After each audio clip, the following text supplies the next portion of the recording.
د هلمند ولایت ولسونه څنګه له طالبانو څخه شکایت وکړ؟ څه یې ویلي دي طالبانو د هلمند خلکو سره کوم ظلم کړی دی او د هلمند د جنگ وروستی حال هم دلته راسره په دې ویډیو کې وګورئ. درنو لیدونکو السلام علیکم، وخت مو بخیر. هلمندیان وایي طالبانو مو کورونو کې ځمکني ماینونه اخښ کړي دي او په مالی او اداري چارو کې د هلمند مرستیال والي چې په ناوي نادالي، چای، انجیر او بولان سیمو کې عملیات دوام لري چې د لښکرګاه ښار له څوکو یې جګړه لرې کړې ده. د نوموړي په وینا د یادو سیمو د عملیاتو په جریان کې 114 وسلوالو طالبانو ته مرګ ژوبله اړولې ده. د دې بل لور ته د دې سیمې اوسیدونکي وایي چې طالبانو یې کورونو کې ځمکني ماینونه ځای پر ځای کړي دي. طالبانو تر اوسه پورې د هلمند اوسیدونکو او د دې عملیاتو په اړه خپل خوا ته د اوښتي زیان په اړه رسنیو ته څه نه دي ویلي.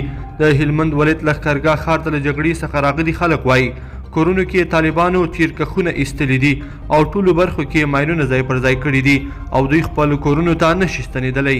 دغه اوسیدونکي وایي چې د دوی د اوسېدو کورونه کې داسې ماینونه ځای پر ځای شوي چې ایستل یې ښایي د یوې ورځې کار نه وي.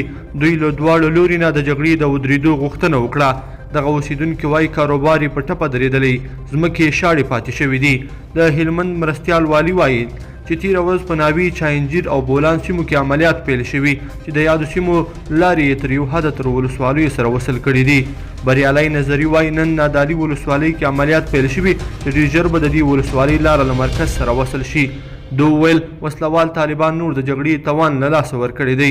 چارواکي وایي چې په تېرو 40 ساعتونو کې د ځمکني او هوایي ځواکونو د عملیاتو په جریان کې په ناوي، نادالي ولسوالۍ، بولان او چای انجیر سیمو کې 96 تنه وسلوال وژل شوي او 19 نور یې ژوبل شوي دي. نوموړي د ملي امنیت په چوکاټ کې د اتلانو نوې ډله بریالۍ یاده کړې چې په وینا یې 300 یې عملاً په یادو سیمو کې اوس پر عملیاتو بوخت دي. لیدونکو په دې هیله چې دا ویډیو به مو راسره تر پایه پورې لیدلې وي. که مو دا ویډیو خوښه شوې ویډیو لایک کړئ د سره او چینل سبسکرایب کړئ. تر بیا ښه وخت.